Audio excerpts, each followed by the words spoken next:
Good morning mga kachoko. So, for today's vlog ay magpapalit tayo ng isa sa pinakamahalagang bagay na papalitan pagdating sa motor or mga naka big bike. At ito rin yung isa sa pinakamagastos. Kasi hindi biro yung presyo ng gulong ng big bike. So yan, sa mga nagtatanong, ang gulong ng big bike ay umaabot ng 20,000 depende sa gusto mo. So right now, papalit tayo kasi ang inayawan ko sa gulong na to, since hindi naman tayo nag-adventure, nagkakaroon siya ng pagdating sa expressway, kung medyo high speed ka ay nagbabibrate siya kasi pang adventure nga naman itong gulong na to. So medyo magalaw. Eh, makapit naman siya, wala akong reklamo dito sa Michelin Caro kasi yun na 0-0, sinasagad na natin yan.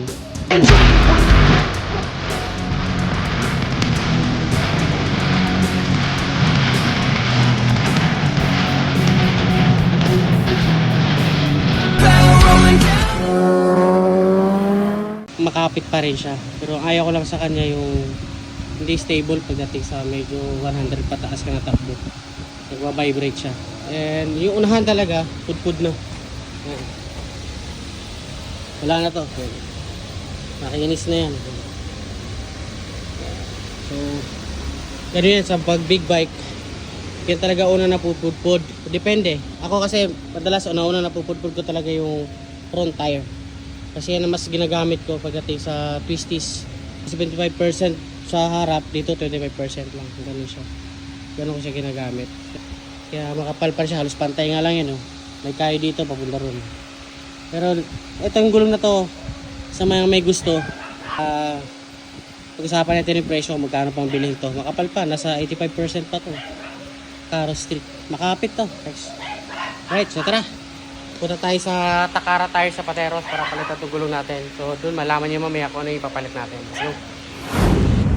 Kasi dito na tayo sa may Takara Pateros. Takara Tire. Takara Tire lang malakas.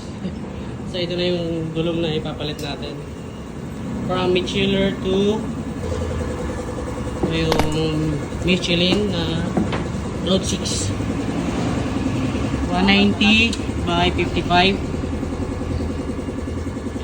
Kahit pag sumagat tayo sa bangkingan, lalaban to. Kakabit na nila.